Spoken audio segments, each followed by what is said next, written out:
celebrating the connection with our pets. This is Animal Radio, featuring your dream team, veterinarian Dr. Debbie White and groomer Joey Villani. And here are your hosts, Hal Abrams and Judy Francis. I don't know. It looks overbooked to me.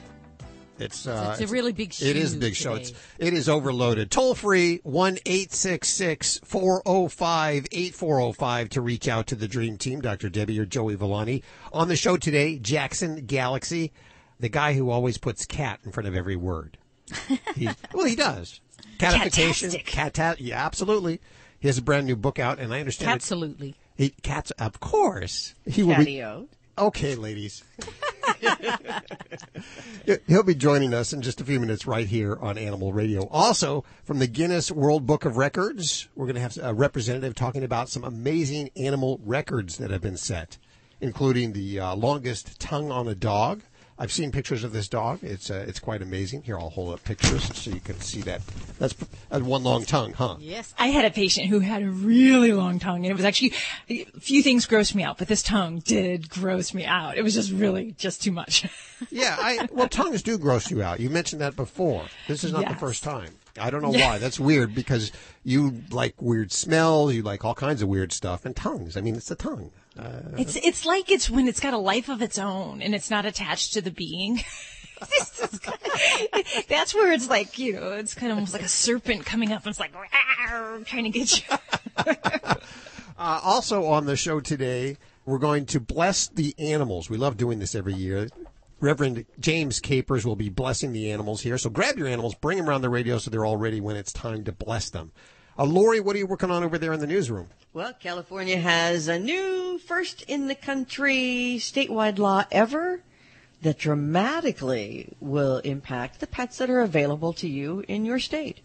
Okay. That's on the way in just a couple of minutes. Which one, Judy? 4? Line 4. Okay. Or should I say line 5237? Yes. I was going to say, didn't Dr. Debbie want that to be line 17, 18, 19, 20 today? I think so, yeah. Or green. We need to exercise our math skills, remember? I want the Paisley line today. We're going directly to the Paisley line. This portion of Animal Radio is underwritten by VetraScience. Just like their owners, pets, they get older. Their joints stiffen up and jumping for joy suddenly becomes more difficult. GlycoFlex hip and joint supplements from VetraScience help support your pet's joint health. Thanks, VetraScience, for underwriting Animal Radio. Well, hello, Kathy. How are you doing? Oh, I'm great. How are you? Good. Where are you calling from today? Oh, I live in Simi Valley. Oh, the L.A. area, probably listening on Coast. I listened to Coast, and I heard your show. Yes. Well, the whole team is here for you right now. Great. What's going on? I appreciate that. Well, my beagle, Lucky, she's a mini beagle. She's a real sweetheart. But in the last year, I've noticed at night, in the middle of the night, she has anxiety attacks. She'll start scratching at the floor, or she won't even lay down and go to sleep with me. But, like, if I get up to go to the bathroom, she's, like, right under my legs. And I didn't know if maybe she was going blind or something, and I asked her vet and didn't get any answers. But then she did it about 2 weeks ago in broad daylight. Okay. So I don't know if she's sensing an animal or I don't know what's going on with Lucky. It happens very random. Okay. And when these episodes happen, does she seem to be kind of uncommunicative? Does she kind of know where she's at? Does she seem to kind of get lost? She acts almost like she doesn't know where she's at, and she'll stare. Okay. I almost thought at one point I had ghosts or something, but it's random. Okay. I tried to get her lay on the bed with me, or just relax, or settle down, and she starts scratching at the floor. Okay. And is she having anything else going on? Any other problems? Is she having any house training accidents, like peeing, pooping in the house? Is she eating okay? She's eating okay. She's having her normal, she's supposed to use her pillow pads when I'm not home, and so far I haven't noticed her sneaking in a corner or anything. Okay.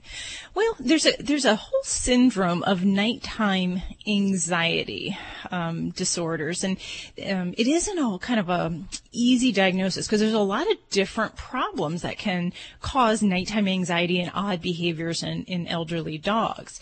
So the things we kind of talk about medically that are well worth looking into and do require some testing. So it's not just, hey, does my dog have this? It's going to take a little bit of looking. So the things we'd look at would be seizures. Seizure activity can oftentimes manifest with anxiety, abnormal behavior, sometimes repetitive movements. We can see problems with the circulatory system, heart problems, or high blood pressure that can cause weird sensations, feelings that can cause dogs to act oddly. But other things like pain, other types of tumors that we might have somewhere in the body. But the other kind of big thing that I really look at in an elderly pet can be cognitive dysfunction. We abbreviate it as CDS, kind of the closest thing to Alzheimer's in dogs. And there is an actual syndrome where dogs will have a whole host of different things. Sometimes it's they lose their sleep-wake cycles, so they may be more active or do things oddly during the night hours, but may sleep soundly well at night. And just like in Alzheimer's in people, this may be at sundown or, in the nighttime hours where we see these behaviors. Dogs with cognitive dysfunction may be confused, vocalizing, circling, or doing things that are repetitive. Yeah, repetitive. She does repetitive stuff, like go under the bed and then come out and then scratch at the floor. Yeah, she does that.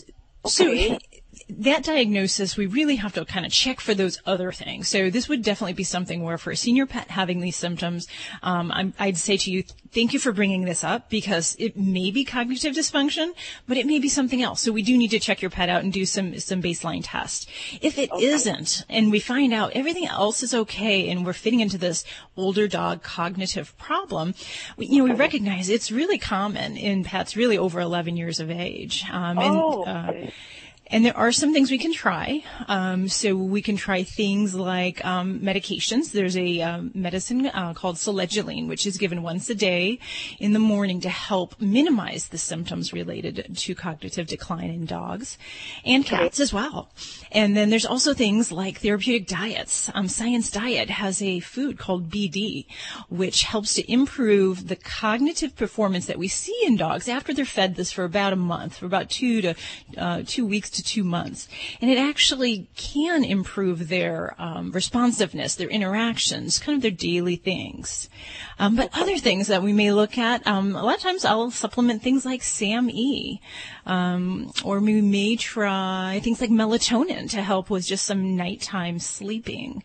And then occasionally some anti-anxiety medicines just to kind of help facilitate sleeping. Because I've had people that call me and say, oh my gosh, my dog is keeping me up all night and I can't sleep and my work is being affected. And so we really at sometimes have to try some short gap, therapies where we just try an anti-anxiety medicine at night to see if we can try something to get some sleep for everybody in the house while we look at the causes and, more long-term solutions for things. So there's definitely things we can do for you, Kathy.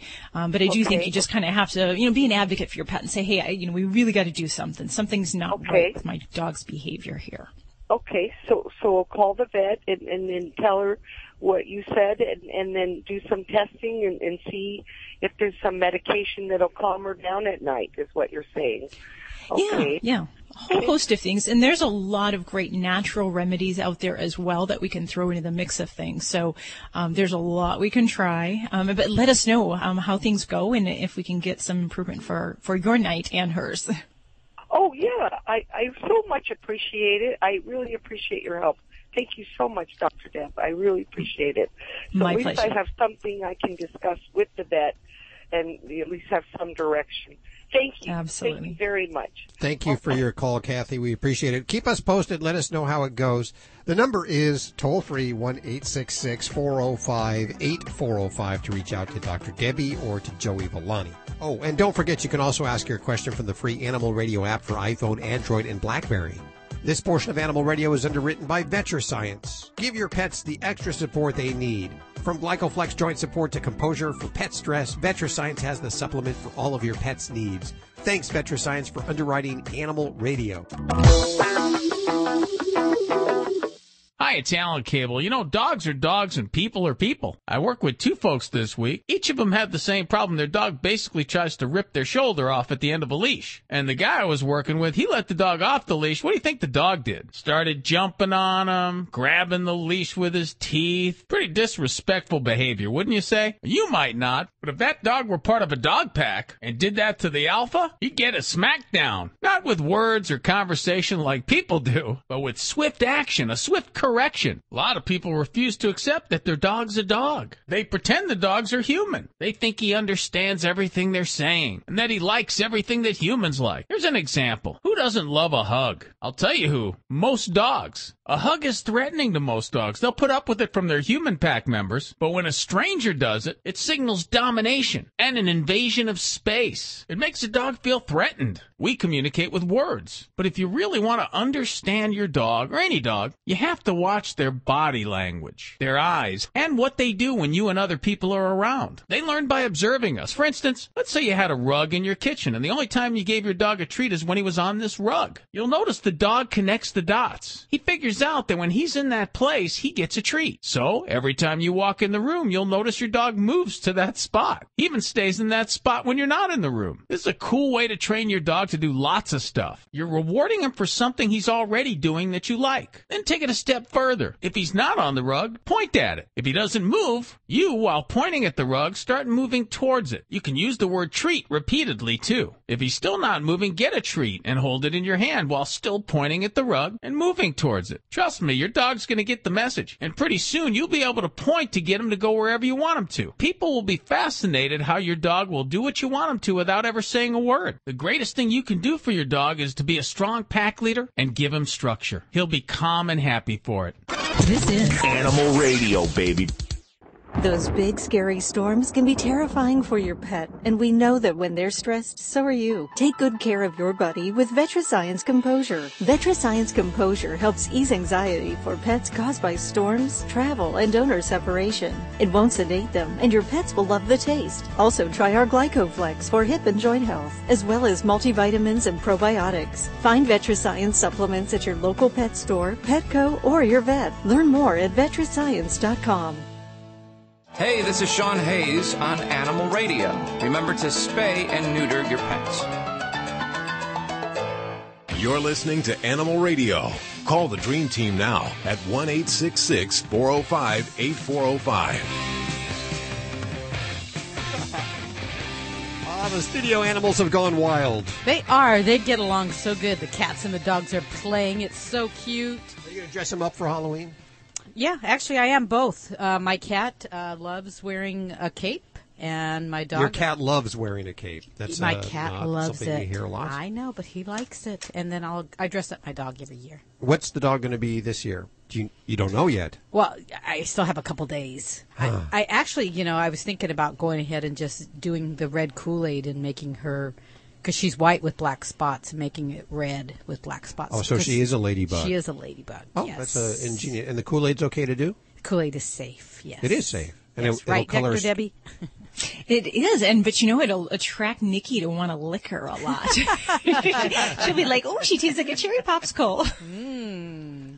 The studio's probably split half and half here as far as whether or not you should wear Halloween or whether or not your pet should wear Halloween I think more of us do, Hal. I don't think it's half and half. Oh, yes. Yeah. Yeah, you and Dr. Debbie. Laura, you don't dress up your animals, do you?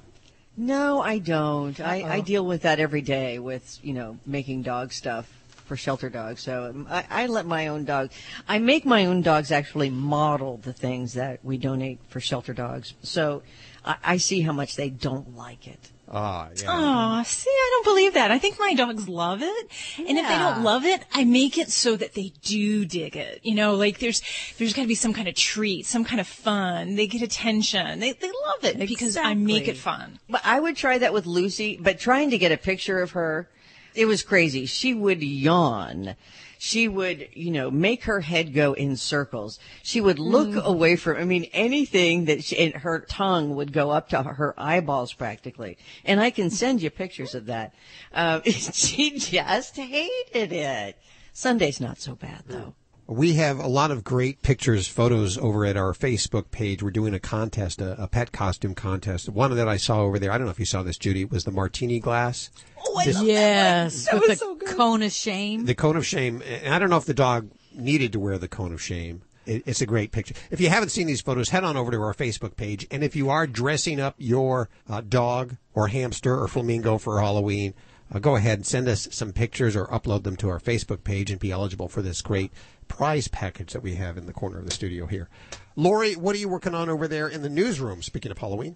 I'm going to ask you guys to think of a number. Okay. Let me just give you a clue, okay, on how much Americans spend on pet Halloween costumes for this year. Now, it used to be just 7 years ago, the number doubled for this year. So think about how fast Halloween has grown for pets and how much money we have spent this year on pet costumes alone. Okay. Crazy. I got to tell you. Huh? Okay. Hey, Walter, how are you doing? Okay, well, I have a cat who makes it very difficult for me to apply the Advantage 2 to the back of her neck. She shifts her head all around, and I was wondering if there's some gadget or some way I can teach her to stop doing that. Allow me to part her hair. It's a long-haired cat, too. Okay, so she's kind of doing The Exorcist when you're trying to do this. Right. Okay. Well, the easiest thing is to have a assistant, someone to help you out. I have found that when we need to do a topical or even for oral medications with cats, you can do what we call make a kitty burrito. So you kind of wrap the kitty up in a towel. Okay. And it helps to keep the legs somewhat immobile. You can kind of hide the head at the opening and just get exposure to the neck area. For some cats, that can actually calm them because they don't feel like they're vulnerable. Yeah. So that's one route to do it. If we're just applying a flea tick topical, a lot of times you can just, by kind of using a gentle scruffing with your fingers, you'll get exposure and you can create like a little line of where you'll see the skin and just apply your flea topical in that area. Or for some cats, I like to go less stress. And you can do this by just letting her sit and do her own thing. Don't kind of manhandle her. Don't make her feel like she's being restrained. And I just start a little bit back further on the body than the area I'm going to go. And I just push with my finger, and I'm going to move forward up towards the head with just light pressure. And by doing that, you'll see, where the skin meets the hair. And just kind of slowly do that, and you'll have a little line where you can apply the topical with very minimal restraint. So I don't know if either of those approaches. And I have my own cat. I used to do this with him. Little ladies' hair clips, the kind you put your hair up with the little jaws. Yes. It actually would induce my cat to almost like a kitten-like state where, mama cat grabs him by the scruff of the neck and they relax.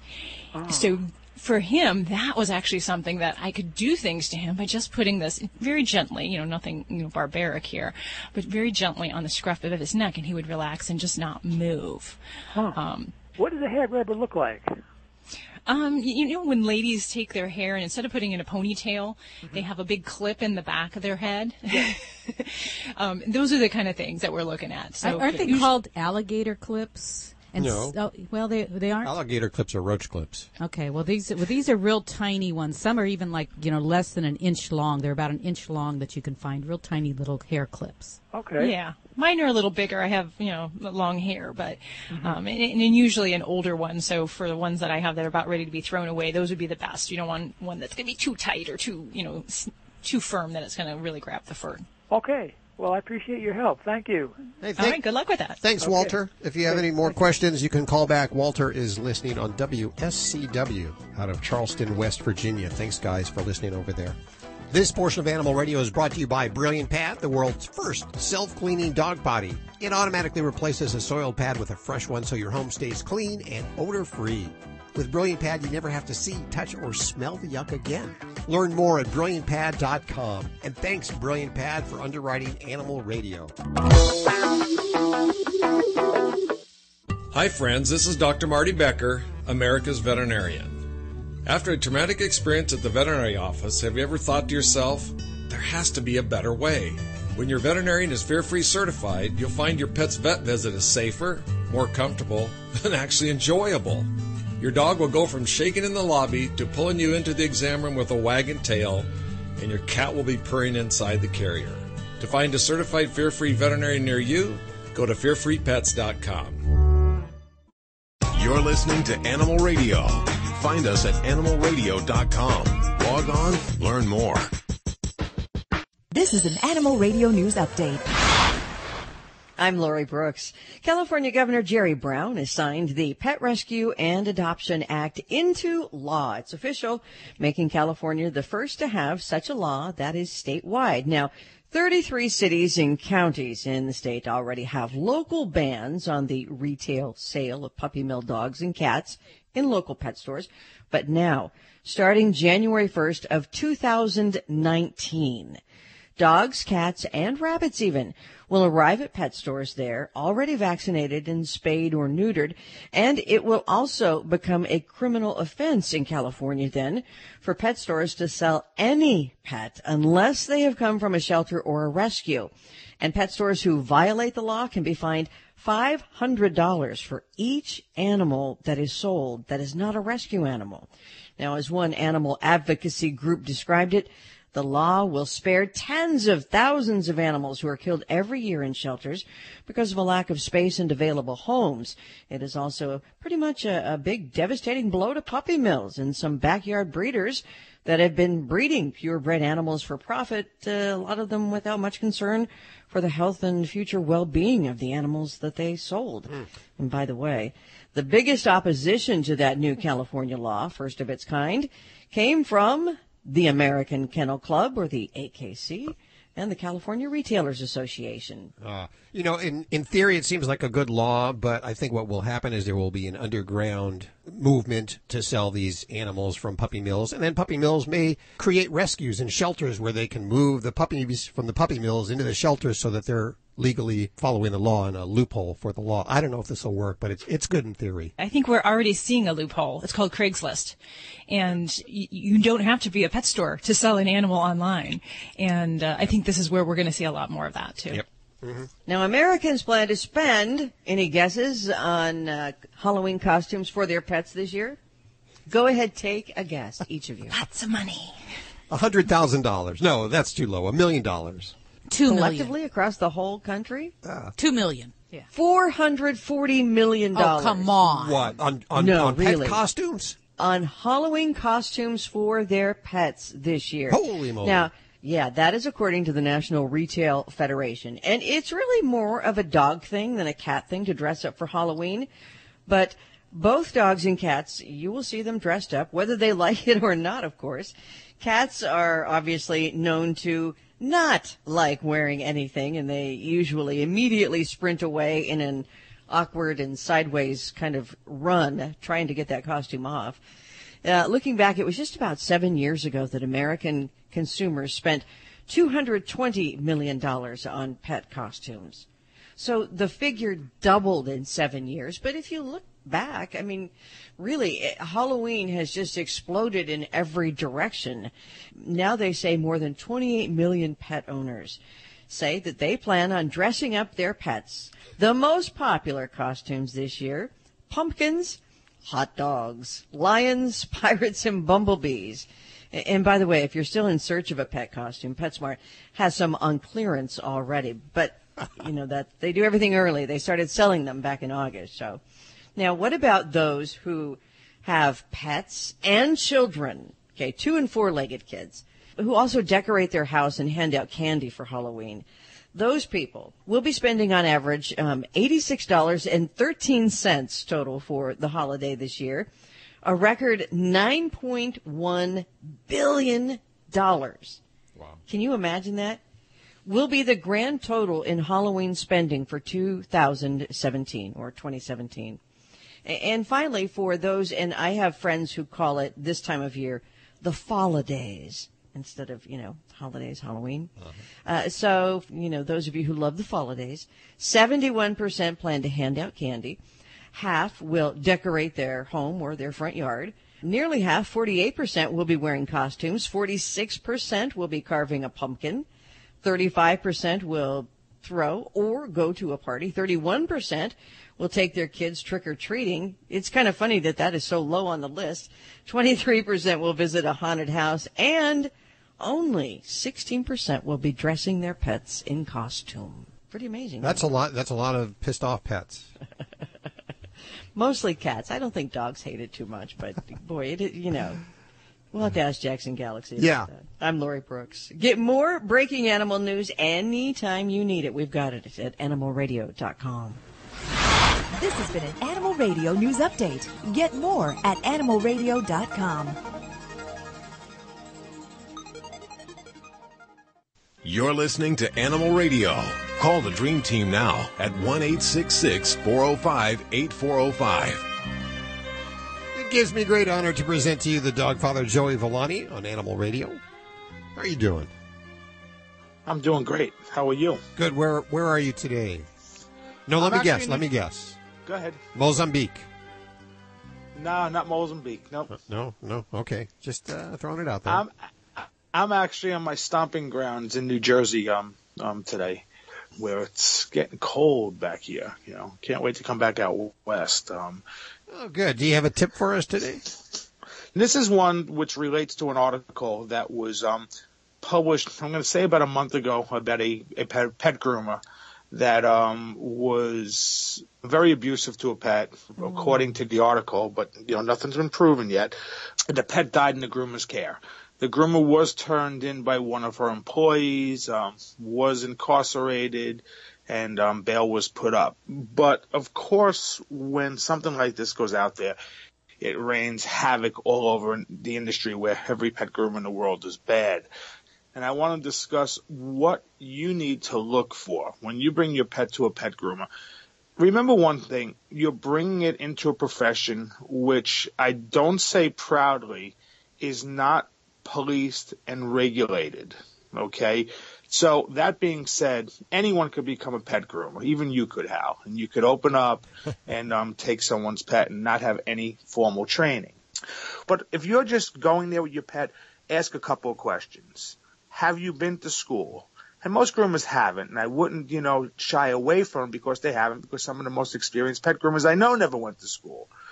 Ask them how long they've been in business, what their training is. Do they have repeat education? Because that's important.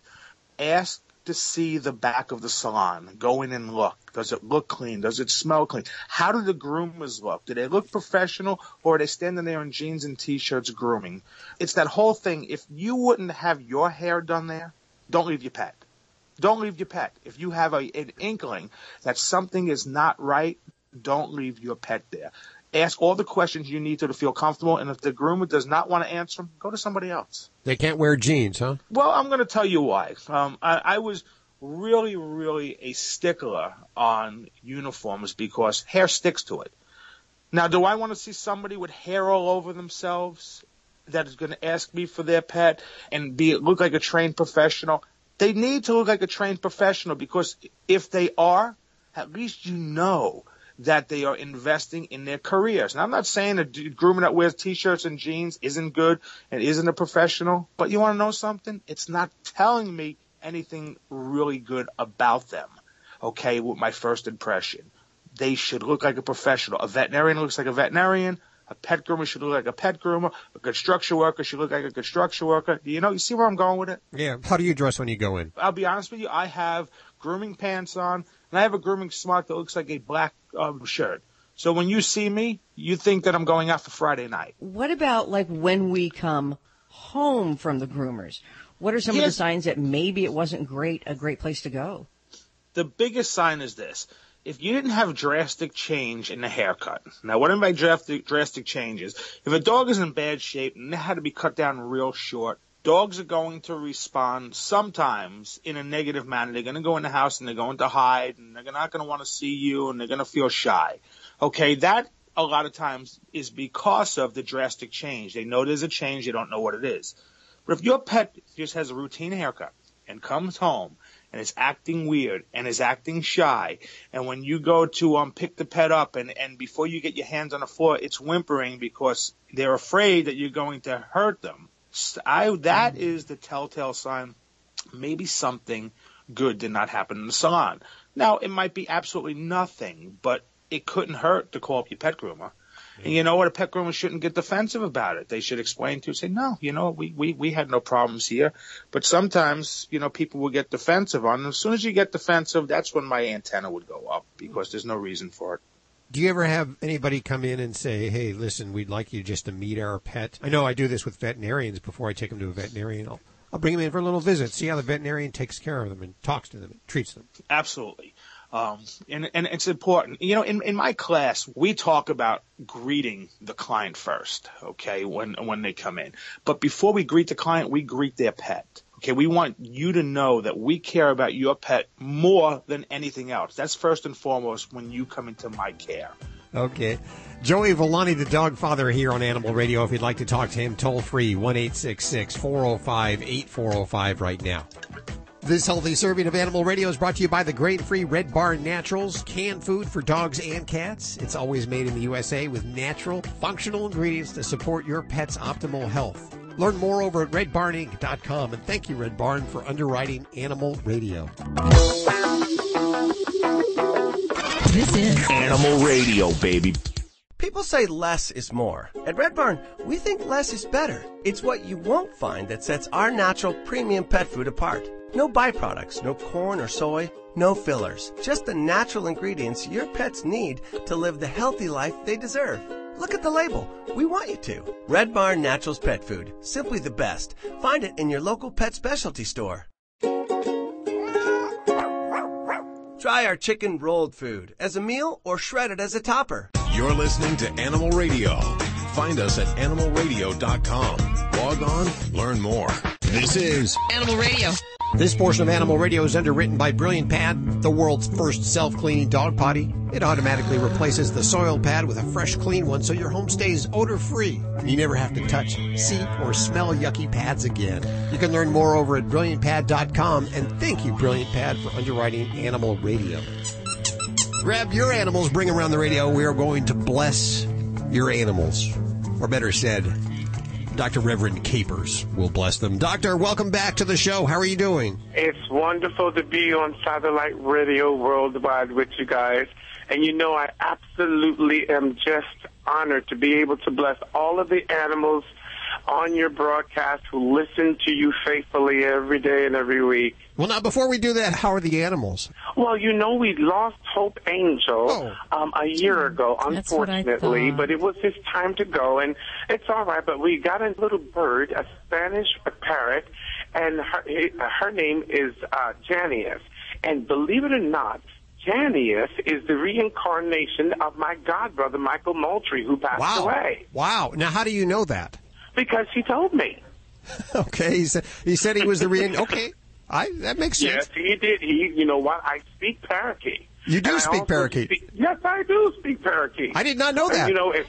If you're telepathic, you can speak all animal languages. Oh. And since that the doctor is telepathic, of course, I go to the San Diego Zoo all the time to speak to the orangutans and to the beautiful monkeys and to the giraffes. I try to do at least once a week or once every other week. Oh, now, do they speak back to you? Of course they do. Well, the social ones do. And of course, just like people, we have some who don't like to speak at all. So we have some antisocial animals that just don't want anything to do with us, huh? But you know what? It's funny because we think that animals, just because they're animals, that they should be allowed to speak. And now, as an animal psychotherapist and clairvoyant, a lot of people bring their beautiful children, animals, to me, and I work out those issues with them all the time. Animal psychotherapy, like what kind of issues are they dealing with? Oh, she feeds me the wrong kind of food. I don't like what she feeds me, and she eats better than I do. She doesn't take me out for enough walks, or he doesn't seem to hold me and pet me, but he does more for someone else than he does for me. The same problem. I have the same problem as children, as adults do. The same mother issues I have, probably, that whole thing. Of course. You weren't petted enough as a child, Hal? It's very real. I'm sorry, go ahead. Hal wasn't petted enough as a child. I wasn't spanked enough as a child. That was my problem. How is that true? I think it is. Are you telling me the truth there? Well, yeah, you can read. You know exactly what I'm thinking, right? And you've known Hal for a long time. Yeah, I was just thinking, Oh, my God. How many years has it been? Is it 25 years or more? I was thinking 27 years we've known each other. Oh, Hal, you're so absolutely correct. I remember when you were first young in the business, and I used to be on your show almost every week, and I just loved and adored doing your show. I mean, you were always so great, and I had so much fun for so many years, and I just want to express that to you. Thank you so much for having me on your show. How come you sound like you're getting younger, and I sound like I'm getting older? Well, that's because I'm engaged to be married, and my fiance is 25 years younger. Oh, wow. Good going. Thumbs up. Oh, no. 20 goes into 60. A hell of a lot more than 60 into 20. Oh, very good. Okay. Well, on that note, I think it's about time we bless those animals. We have all the animals around here in the studio. I'm looking forward to blessing the animals. I was thinking about St. Francis today as I was thinking about your show, that the importance of blessing the animals is so important because they have souls and they need the blessings and our blessings and to give so much love to them. So if I can begin the prayer right now, I would be grateful. Please do. We're all ready. Oh, yeah. Oh, yeah. Yeah, here we go. Here we go. God, we ask that you stretch out your hands and move by your wonderful Spirit today. And bless each and every one of our animal children. Those who are greatly loved, and God, those who aren't as loved as much as they need, we ask that those get more love. And we ask that you bless every dog and every cat and every bird and every other animal that we haven't mentioned today. And as you're blessing, we ask that you touch them from the top of the head down to the soles of the feet. Shield and protect them. And Spirit of Most High God, we ask that you dispatch angels from the north, south, east, and west and surround our baby animals today and let them know that they're well loved and we love them so graciously. And for doing these things, God, we're so grateful. We give you the honor, the glory, and all the praises for each and every one of the blessings of the animal children that you've given us. To God be the glory. Amen. Oh, yes, I love it. Ladies and gentlemen, Dr. Reverend Capers blessing our animals. Is there a website where we can find more about you? Oh, yes, you can go to drjamescapers.com. We'd love to hear from you, or give me a call at 619-280-0778. Now, don't forget, if you need a pet psychologist, I'm available, or a pet psychic, I'm available, although I'm clairvoyant. But we're here to service all of your needs, and we just want you to know we just have so much love for all of you, and God bless you all. I'm going to put all that information up over at the website at animalradio.com. Dr. Capers, thank you once again. We will hopefully speak to you before next year. I hope so, and I would love to be on your show anytime. Now, if you have any pet problems, any parents who are having problems with their pet, we can get me on the line with them, and we can straighten it out on your show. Bye now. Reverend Capers wears a lot of hats, huh? He does wear a lot of hats. Fun. He sounds fun. He's a good. He has good energy around him. No kidding. He does. And a woman 25 years is? Senior? Junior. Yeah. Now, wow. I hate him now. Now I hate him. Hi, Joanne Worley on Animal Radio. Hello! And please spay and neuter your pets. As a matter of fact, spay and neuter your friends' pets also. What a good idea. Admit it. You love your dog, and he is part of the family. So, when choosing your next vacation, don't forget Fido. With just a little planning, the entire family can enjoy a road trip. To find the best vacation spot for Spot, subscribe to Fido Friendly, the travel and lifestyle magazine for you and your dog, where each issue includes hotel and destination reviews, where both you and Fido are welcome. Go online to FidoFriendly.com and find out what all the barking's about. Celebrating the connection with our pets. This is Animal Radio, featuring your dream team, veterinarian Dr. Debbie White and groomer Joey Villani. And here are your hosts, Hal Abrams and Judy Francis. And if you can see me now, you'd see that I'm now drinking kombucha. which is, Dr. Debbie, you turned me on to this last week. I thought it was probably for the most... you. Well, you know, when it originally came out, they had some pretty nasty flavors, but this is sort of like a chai tea flavor. Yeah, I tried it. It was pretty good. A little bubbly. It is. I like it, and I've actually feel a lot better now. So thank you for turning me on to the kombucha. There's so many different flavors out there. They are, and they're fun, you know. And then, you know, we talked about this doggy kombucha thing, so we're going to have to really work on this. I think so. Certainly the market is ready for it. It's a $69 billion a year market, the pet sector. Jeez. People are spending money like crazy. We just learned on costumes. They spend almost half $1 billion. $500 million on costumes for their pets. That's just nuts. That blows me away.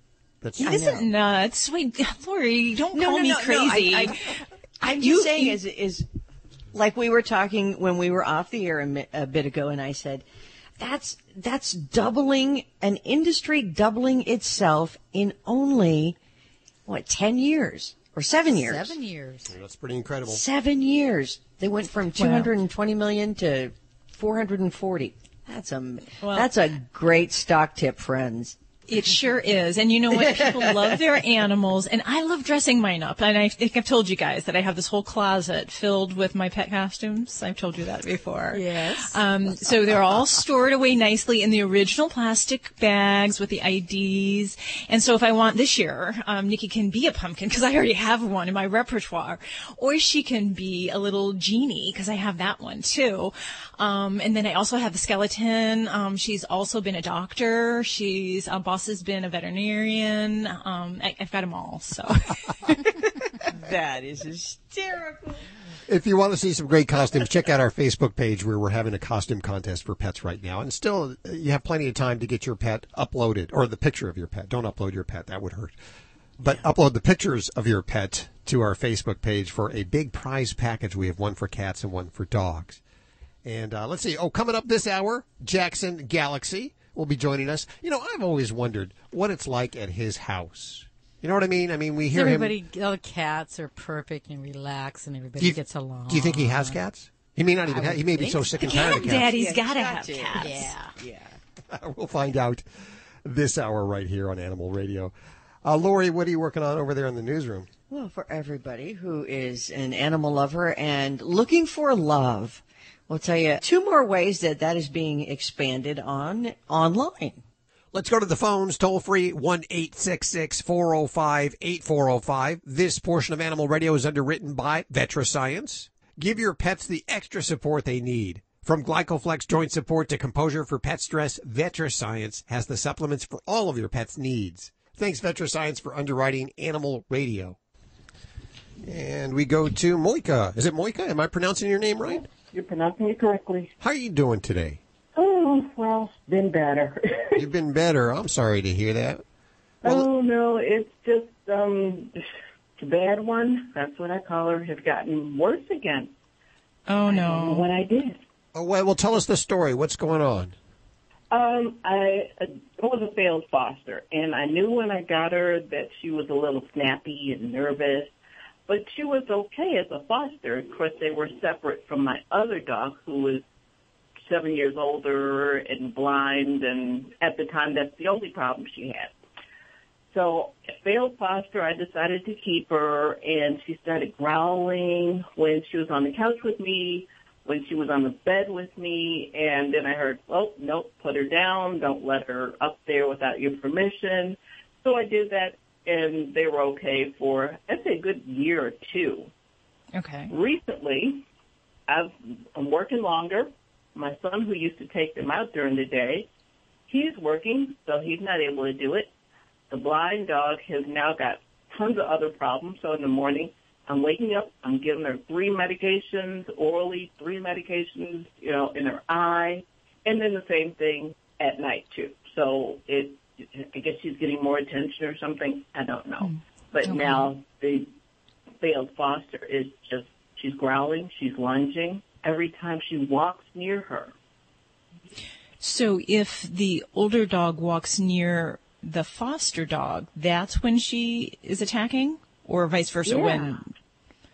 Okay. And is she attacking her when you're applying the medications at that time? No, No, she's it's just when she's walking by us, if she's laying on the pad on her bed and she's walking around, she's now in the habit of just circling, and it's really kind of distressing to see her just walk and not lay down for a few minutes. But if your older dog is, so she'll growl. Oh my gosh. Okay. Well, I mean, it sounds like this has been a complicated situation for a while. And sometimes when there is a health change in one pet, it can alter the dynamics in the household. So, say, for instance, if your dog suddenly became blind, that can make the foster dog very unsettled, because sometimes pets with disabilities, whether they don't hear, don't see well, or if they have mobility issues, their movements can be a bit erratic and not the typical behavior cues that they use to read and say, okay, this dog's coming up to me, he's not a threat to me. So that can be altered. So you need to be very vigilant when you have a pet that is having health issues, because that can definitely trigger an aggressive bout. So if your foster dog has a problem with the other dog, we have two things that we would want to do. One, I would never leave these two alone, unattended. The risk of injury, if you're not around, could be substantial. Now, there are some dogs that the aggressive bouts may be more when the human is around. And in those cases, then we want to really work very hard at reaffirming those good behaviors, those deferential behaviors. So we used to say that, we always reward the dominant dog. And that's not the case. We don't reward dominance in the sense of anxiety or aggression. What we do want to reward is we want to reward calm behaviors, and kind of use that as a marker that you're going to get affection or you're going to get treats if you're behaving in a calm way. So if we start to see any visual cues that either dog is becoming aggressive, we've got very stiff body posture, ears are back, the tail is held high up. In the one case of your one dog, if we have direct eye contact, those can be clues to you that we have an anxious dog and you have the potential for a bomb to go off. You need to redirect that dog and show them into a down, a sit, a calm posture, and then reward that. So that puts a lot of challenge in your shoulders, because you're going to have to be foreseeing those kind of episodes. But there are often problems we'll see with aggression when they have to go through a physical space, a hallway, going through a door. And that, too, you need to anticipate that and make sure you maintain physical control of both dogs during that time, or to assist so that we don't have an altercation in that situation. Oh, wow. Yeah, because I don't know. I think the other one who's blind, I think she's losing her hearing too. Because I used to come home, they would both run to me. Now the blind one kind of just is laying on her bed and not getting up until I go over to her and say, I'm home. So I'm like, okay, this is a problem. She's losing her hearing, she's lost her sight, and now this dog is attacking her. Yeah, well, that's terrifying. I mean, if you couldn't see and you can't hear well, and then something comes out and nails you, that's a horrible thing to go through. So I think this is where you need to be able to physically separate these guys and supervise their interactions. And it may mean working with the foster dog separately. And if she doesn't have good command or good skills when it comes to following your lead, when it's down, sit, come, then you need to work on that privately without the other dog around. And that should be something she should master. And it's not necessarily, we say a command, but that kind of makes it sound like, we're do this, do that. We want her to listen to you and for her to learn to be calm, and you will get good things. And that may be something when the other dog comes around, if she's behaving calmly. If she's got her ears back and she's growling, you don't want to reward her. You don't want to say, good girl. So it's more than just allowing the other dog nearby. You want to make sure she's behaving in an appropriate way. So I know that's hard. So you may need to, work with, a lot of times with these problems with aggression, you need to work with a trainer or with an assistant, somebody else who can help you, because working with two dogs in an aggression situation can be tough. So you need to make sure you keep control of the aggressor, and then someone may need to help keep the blind and hearing impaired dog under physical control, just so they don't get into a situation. So. Okay. Well, I'm going to try that tonight, because she's sitting next to me with the muzzle on now. Oh, okay. I know she's unhappy, but that's the only way I know to keep her safe. Yeah. Well, and dogs don't have to be unhappy wearing a muzzle. You can train a dog to wear a muzzle and have it be a positive thing. So it just takes time. So if you just throw a muzzle on, yes, it can be seen as a sense of punishment. But if you put peanut butter on it and they get used to it, then it becomes their own. So it doesn't have to be a tool that is a punishment. So don't think of it that way, or you're going to approach the situation in the wrong way in your mindset. Rub off on Exactly. Yep. Think positively. Well, good luck with things. Thanks for your call, Micah. We appreciate it. Toll free, 1-866-405-8405 to reach out to Dr. Debbie. This portion of Animal Radio is underwritten by VetraScience. Just like their owners, pets get older. Their joints stiffen up, and jumping for joy suddenly becomes more difficult. Glycoflex hip and joint supplements from VetraScience help to support joint health in your pet. Thanks, VetraScience, for underwriting Animal Radio. You're listening to Animal Radio. Call the Dream Team now at 1-866-405-8405.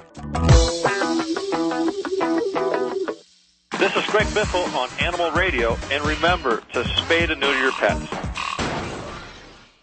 Those big, scary storms can be terrifying for your pet, and we know that when they're stressed, so are you. Take good care of your buddy with VetraScience Composure. VetraScience Composure helps ease anxiety for pets caused by storms, travel, and owner separation. It won't sedate them, and your pets will love the taste. Also, try our Glycoflex for hip and joint health, as well as multivitamins and probiotics. Find VetraScience supplements at your local pet store, Petco, or your vet. Learn more at VetraScience.com. Hey, this is Nicole Sullivan on Animal Radio. Please spay and neuter your pets, please. You're listening to Animal Radio. If you missed any part of today's show, visit us at animalradio.com or download the Animal Radio app for iPhone and Android. It's Animal Radio, celebrating the connection with our pets. Moments away from Jackson Galaxy and about 10 minutes away from a quick check of our news with Lori Brooks. What are you working on over there? I'm loving this woman in Italy who asked her employer for 2 days off from work to care for her sick dog. And they said no. Huh? And we'll tell you what happened next. Uh-oh. About a little over a month ago, we gave out a dozen brilliant pads. Those are the self-cleaning automatic potties for your dog. And I think we should check in, find out how the dogs are training to it. Well, hello, Sherry. Well, hello, Hal. How are you today? Doing very well. Calling to check in to see how the Brilliant Pad's going. You have Ruby, Sophie, and Ivy. And last time we were checking in, one of them was perhaps taken to it. Yeah, actually, you know, what I ended up doing was we have a couple of outdoor rugs, and so they tend to like these going potty on these little outdoor rugs. So in order to encourage them to get on it, I just took a bigger piece of the rug and I put it on top of it, and then I started to shrink it. We're down to probably about a third left of the Brilliant Pad of the rug, so you can see about 2/3 of the Brilliant Pad, and it seems to be working great. They recognize the rug, so they go right on it. And my littlest one, Sophie, she's still a little frightened of it. It's still a big gray monster to her, but she's gone on it a couple of times. But we're still working on her. Wow, that sounds awesome. That does. Yeah, going really well. Yeah, that's kind of what I had to do when I got my dog used to it, is used a piece of artificial grass she was used to and then slowly reduce it till there was nothing left. Mm-hmm. And then now she just automatically gets on it and does her business. Has it changed your life at all? Well, it means that I don't have pads all the way around my house. Less for me to change, that's for sure. Now it's just a button. Do you smell anything? Does it? Nothing. It's really good with that. It takes away, you'd come in the house and you'd like, uh-oh. And now, once I roll it up, the scent is gone immediately. So have you changed a roll yet? Yes. And Yeah, what did you? My second roll. What did you think when you took the roll out? Was it messy or stinky or anything? It was a little heavier than the other one, but other than that, no. Well, great. Oh, that's awesome. So we just need Sophie to come over to this side. Yeah, well, Sophie doesn't know she's a dog, so that's going to take a while. Oh, maybe the other dogs can teach her. I hope so. Well, Sherry, we'll check in a couple of weeks, and hopefully Sophie will have taken to it by then, okay? Okay. Take care. Thank you. Bye-bye. And let's check in with Lisa. Hi, Lisa. How are you? I have some good news to report. Yeah, okay. We love it. Yes, she keyed on it. Well, that's a good sign. Yes, it is. Now we're still working on the pooing, but you know, little steps. Small progress. That'll be next. So I'm really proud of her. Can you smell it at all? No, I can't smell anything. Okay. It sounds like we're about halfway there. We are getting there. Okay. I'm going to check back in with you in a couple of weeks, okay? Okay, that sounds good. Give Molly a big old hug from all of us. I will. Thank you. Hello, Animal Radians. It's Robert Semro, your Pet World Insider, here with this week's Animal Radio list. 5 reasons Halloween can be the scariest holiday for your pet. Halloween is all about escaping from reality for a night and having a fun time with your family and friends. However, there is one family member that should not be subject to the Halloween activities, and that's your pet. That's right, for many pets, Halloween is the most scary and dangerous holiday there is. For your pets, there are fewer nights more confusing and bewildering to them. So let's bewitch you with some things to consider.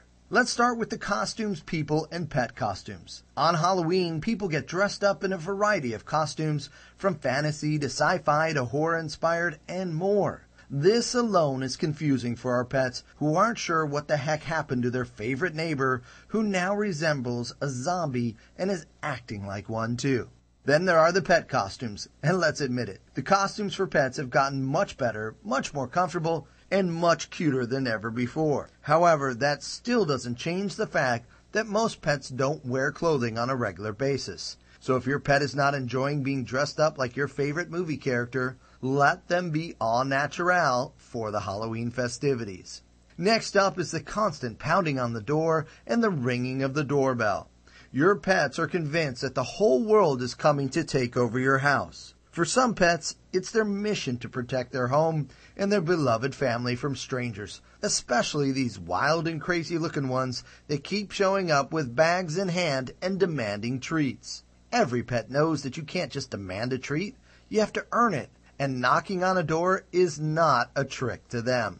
Speaking of treats, the treats handed out on Halloween are especially unsafe for your pets. Chocolates, candies, and more are not safe for pets and can cause serious injuries if ingested by that curious pet who thinks they've earned a wrapped treat since they've been alerting the family to these costume intruders all night long. For many people, Halloween is also about the decorations. For pets, this is just one more area of potential danger that's enticing to that curious pet.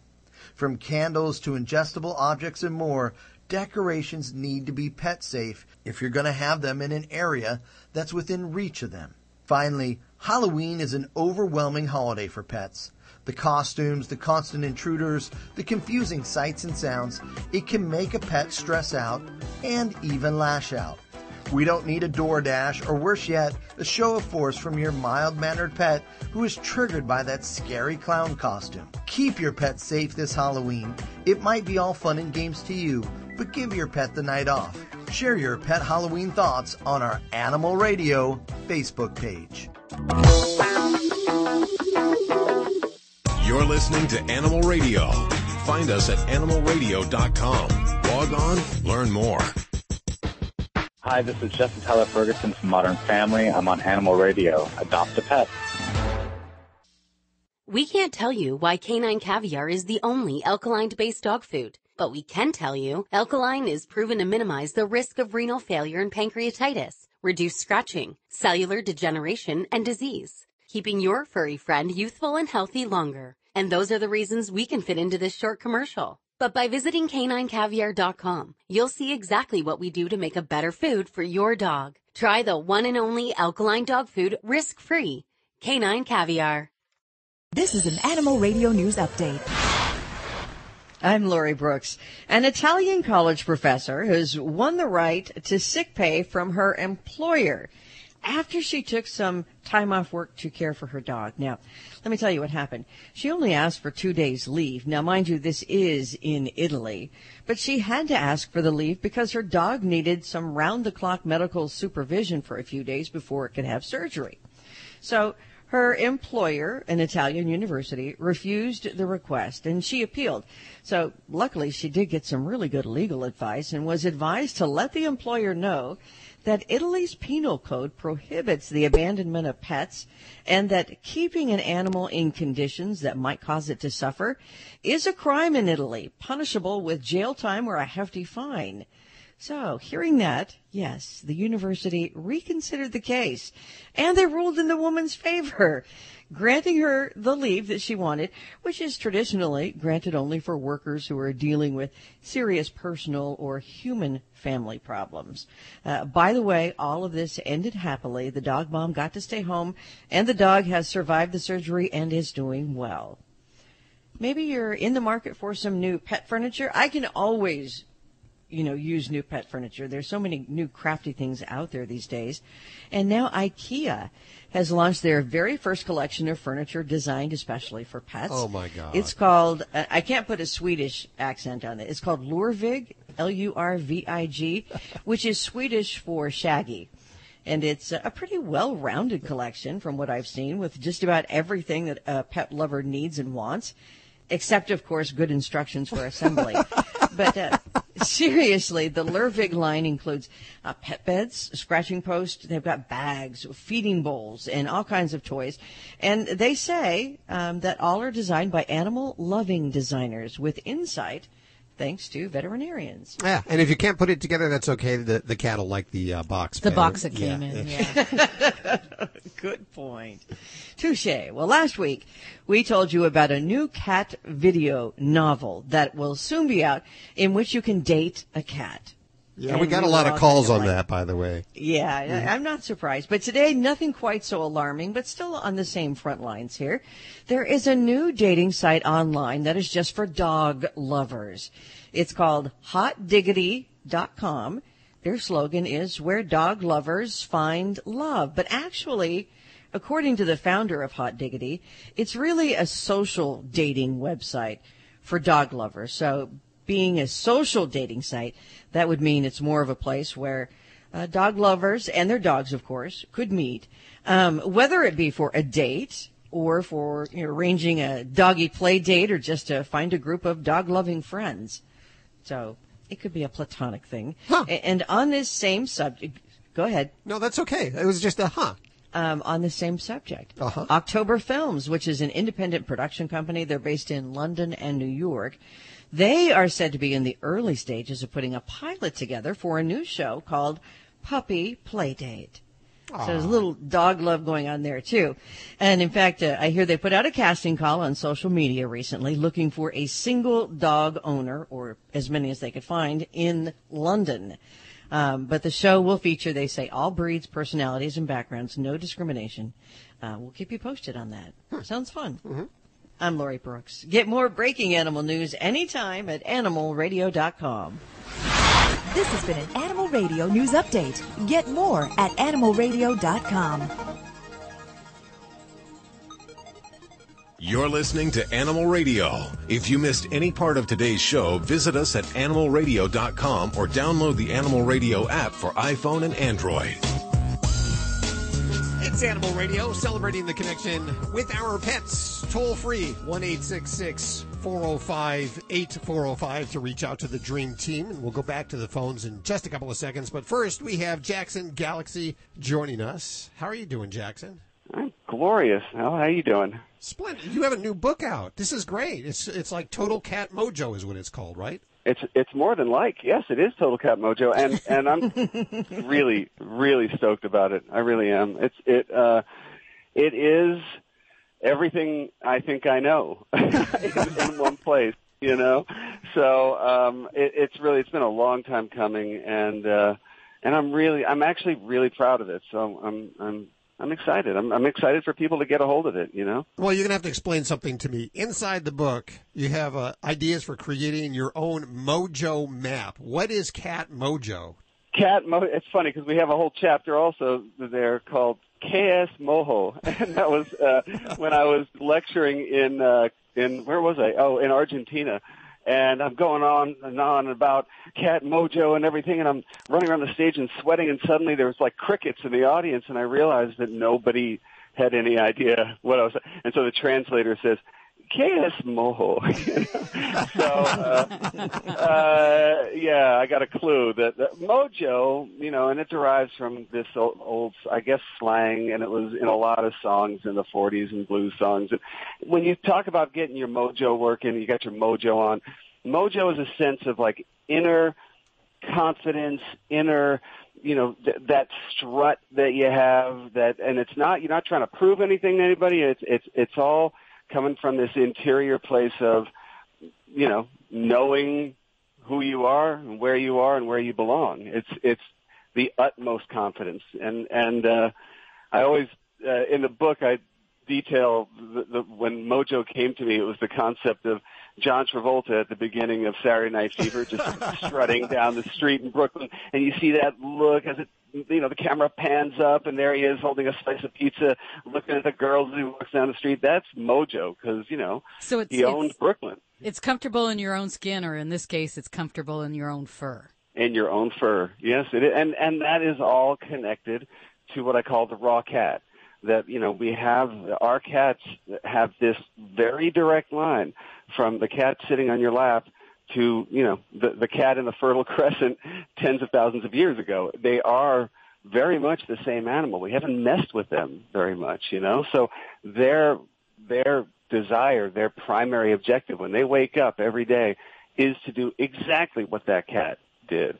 So as we adjust, as we transition from a working cat lifestyle, which we still are doing, into more of an urban pet lifestyle, we still have to provide the raw cat what they need, and of course do it in a socially acceptable way. So that's really the centerpiece of the whole book.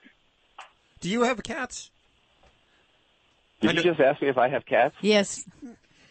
Did you really ask that, Hal? Well, I want to know. I want to know about your cats, because you know what? Everybody's going to interview you. They're going to say, "Okay, tell us about what's in your book, the litter box and the litter training and all of that." I want to know about Jackson Galaxy and the animals that are living at your house. Do they have mojo?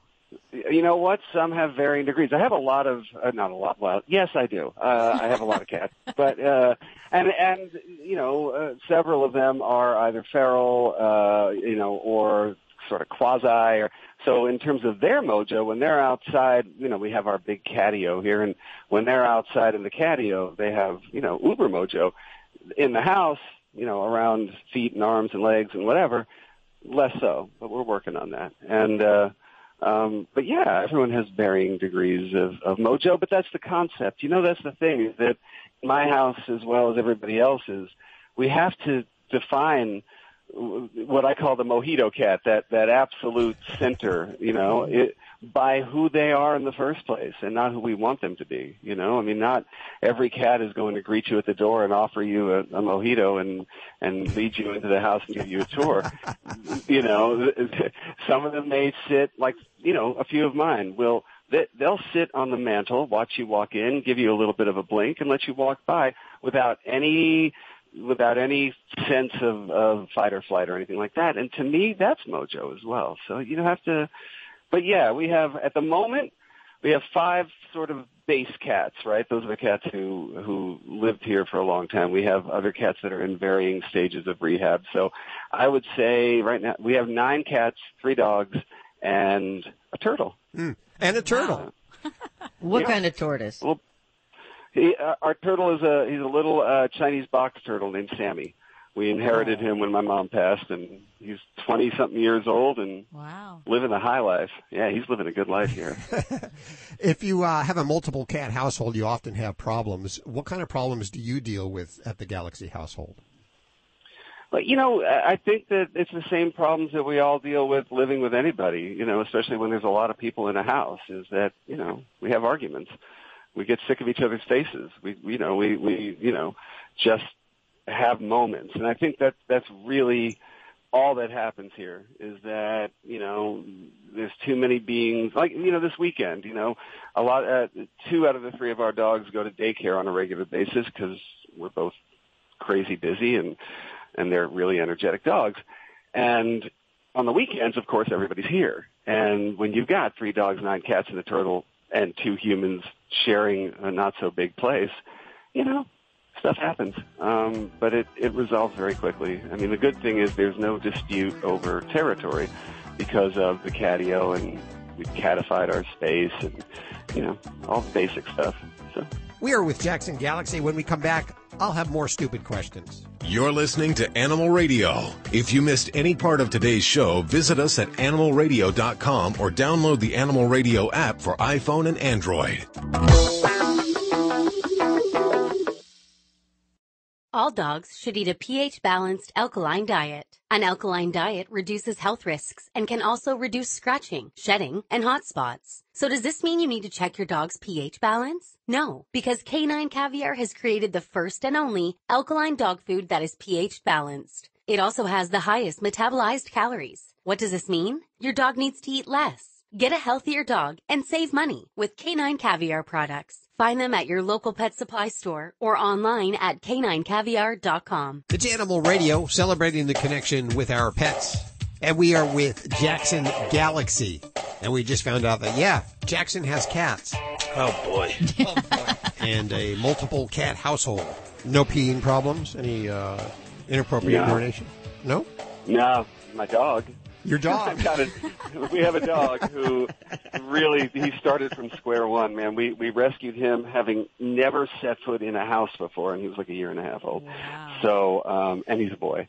And he wasn't neutered and all that. So it's been a slow, frustrating process with him, but wouldn't trade it for the world. But yeah, he's our only pee problem in the house at the moment. Who do you turn to for dog help?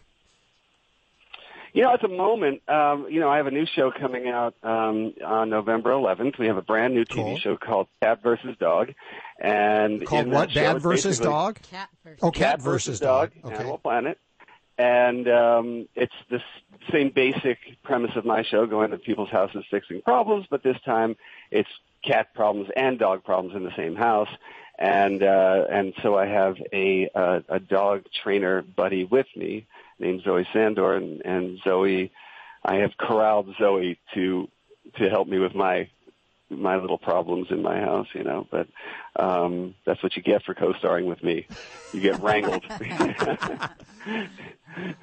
But yeah, no, that's who I'm looking toward right now. I mean, I think that the basic truth is that people are surprised when I have some issues in the house, and I think that everybody who works in our profession will eventually have that problem, because you really can't properly analyze your own family, Oh, sure. It's the carpenter's closets or the shoemaker's shoes. I mean, people call us all week long for help with their animals, but you come in here, you see we have all kinds of problems. The studio animals. Right. Or it's like us with our own brains, you know what I mean? You go to therapy or whatever because you got to make sense out of your own brain.